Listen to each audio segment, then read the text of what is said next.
Here are a few of the dumbest ways to get caught. Number 10. The training center. 6 criminals picked one of the worst spots to plan a kidnapping, right next to an NYPD training center. A group of 6 men found their 19-year-old victim by offering to buy his car via the Facebook marketplace. They told him to meet at Utrecht Avenue and 72nd Street in Bensonhurst, New York. When the victim arrived, our group of dumb criminals sprang into action. They blindfolded him and called his cousin, demanding $100,000 in ransom money. The resourceful cousin realized he could track the victim's location and quickly located his phone at Floyd Bennett Field, near the NYPD training facility. Officers were alerted and rushed to the area. They arrested 6 men, and the victim only sustained a minor injury to his stomach. It sounds like those trainees got an early taste of real police work. Number 9. Dirk the Penguin. 2 Welsh tourists were on a working holiday in Queensland, Australia, when they got the crazy idea to break into SeaWorld and steal an unlikely pet, a penguin. But Rhys, Owen, Jones, and Keri Mules did more than steal a penguin. They also swam with dolphins and released a fire extinguisher into a shark enclosure, which could have done severe harm to them and the sharks. After getting drunk at a beach party, they broke into the park with a teenage Australian accomplice. They stole a 7-year-old fairy penguin named Dirk from the aquarium and brought him back to their apartment.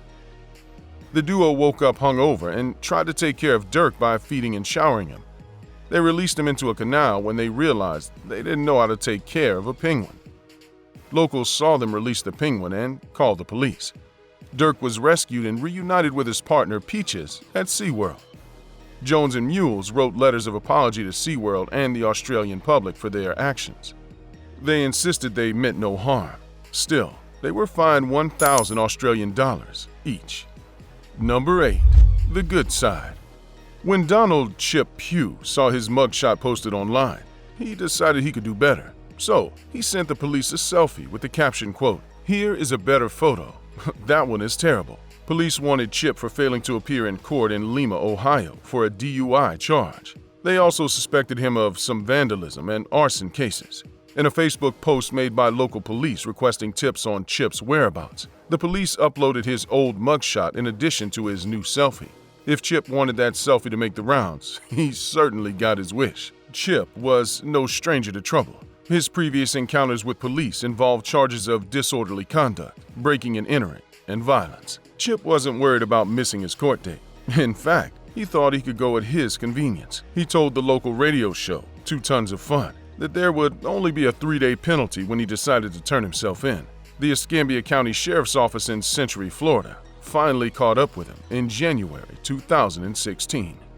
Number 7. The return. A routine return at Walmart turned into a counterfeit case and physical altercation when employees discovered a sheet of fake money left inside a broken printer. Jared Carr brought his broken printer to a Walmart in Lake Hallie, Wisconsin, but forgot to bring his receipt. Employees rejected the return because Carr couldn't prove he bought the item at Walmart. He refused to leave until the return was accepted and employed some aggressive negotiation tactics with customer service. When Walmart workers inspected the printer and found pages of counterfeit $100 bills jammed inside, they called the police. Carr refused arrest, and for a good reason. When the police finally got him under control, they found more fake money in his pockets. He was charged with attempted theft by fraud, forgery, and resisting arrest. Number 6.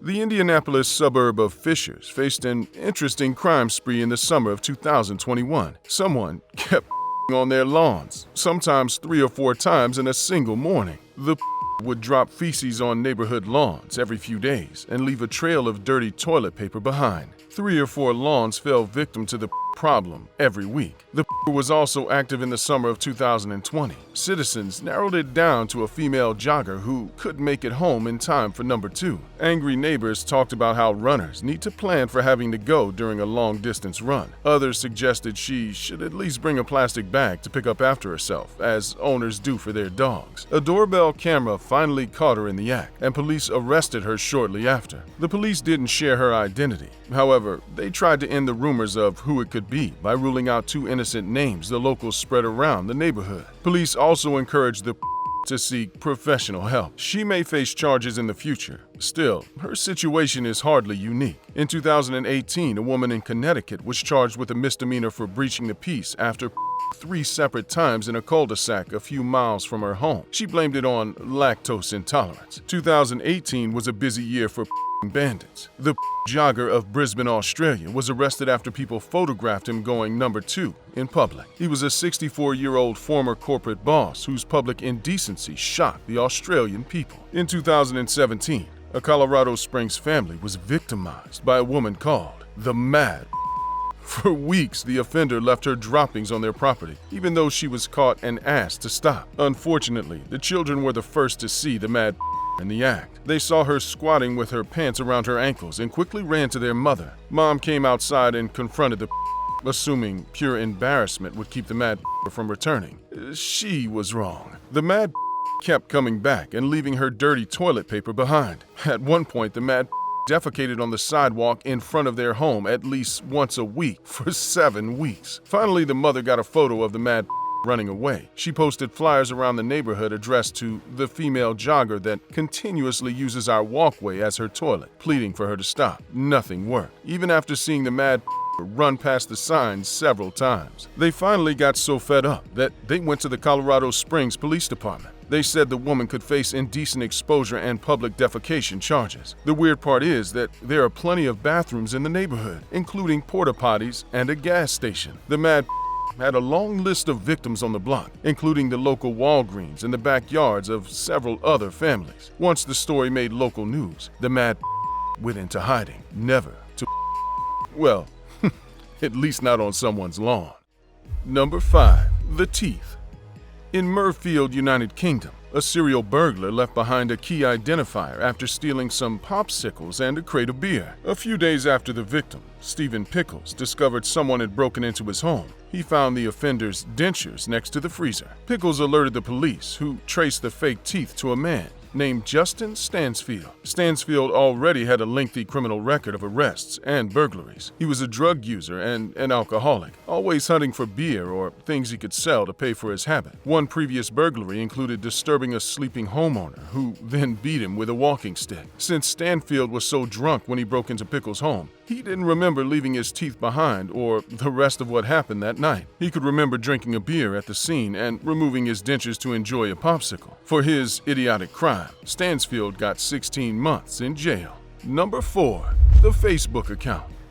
A rookie criminal threw himself under the bus when he forgot to log off his Facebook account after breaking into the home of James Wood. Nicholas Wigg broke into the house in St. Paul, Minnesota, and took his sweet time enjoying the family's belongings. He used the computer to check his Facebook and then forgot to sign out, which gave away his identity and any chance of getting away with the crime. The thief ran away with Wood's credit cards, cash, and watch, but left his jeans, Nike sneakers, and belt behind. It had been raining outside, so detectives assumed Wigg took his wet clothes off to enjoy some computer time in the victim's house. Wood came home and realized someone had robbed him and that the suspect had left his Facebook open on his computer. He made his own Facebook post saying that Wigg burglarized his home and listed his phone number to send any tips on the suspect. Then, Wigg reached out to Wood, asking to meet. He thought that if he returned Wood's belongings, he would get his clothes back, and this whole thing would go away.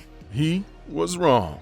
When Wood saw Wigg approaching, he immediately called the police. The cops arrested Wigg for breaking into Woods' home. He faced up to 10 years in prison and $20,000 in fines. While news of his actual sentencing faded into obscurity, Wigg will go down in history as the dumb burglar who needed to check his Facebook. Is his story more about the clumsy actions of a petty thief, or the grip social media truly has on some people? Number 3. The video game. Clint Butler was on the run after escaping British jail in November 2020. He had already served 14 years of a 17-year sentence for robbery and weapons possession. The fugitive was wanted for months before being caught by police in Birmingham. Butler decided to venture into town that day because he was bored during the COVID lockdown. All he wanted was the new Call of Duty Black Ops Cold War video game. Butler and a friend noticed police in the distance. They turned around rather suspiciously, causing police to chase after them. When the police caught up with them, Butler gave a fake name and said they were in town to buy Call of Duty. He also admitted to carrying marijuana. Police were about to run his phony name through the database when Butler went into a violent craze and attacked the cops. Police restrained him, put him in handcuffs, and called for backup from nearby officers. Butler is now back in jail with an extra 2 years added to his sentence for breaking out of jail and assaulting police officers. At least he has a few years of new Call of Duty games to look forward to when he's out. Number 2. The Tip Jar. Gabrielle Canales and her friends riding in the back of an Uber thought they could get away with stealing from her driver's tip jar. Little did they know that they were being recorded the whole time. A dashboard camera caught Canales reaching into the hard-working driver's tip jar while making eye contact with the camera. The video went viral, and she faced several threats for her behavior. Gabrielle apologized publicly and returned the $5 she stole, but nobody forgave her. She received tons of internet backlash, and she had to make several public apologies until the story faded from the headlines. Was stealing $5 from an Uber driver worth landing on the wrong side of internet fame? We imagine Canales wished she never reached her greedy hand in the tip jar. Number 1. The Pier. Where there's a pooper, there's a pier. Police in St. Petersburg, Florida, caught a man peeing on the bumper of a marked police car. They apparently had him in handcuffs before he even finished the job. David Marcel Lewis Johnson was caught in the act on February 8, 2020, at about 1 a.m. Johnson, a Detroit native, didn't cooperate with police questioning and pleaded not guilty to disorderly conduct for urinating in public. After a family member paid his $250 bond for the misdemeanor charge, the police let him go. The moral of the story: if you're going to pee on a car, don't pee on a cop car, especially not with actual cops inside. Click to watch one of these next videos, and let us know in the comments section what you would rather do: go to jail for a week or pay a $5,000 fine to skip it.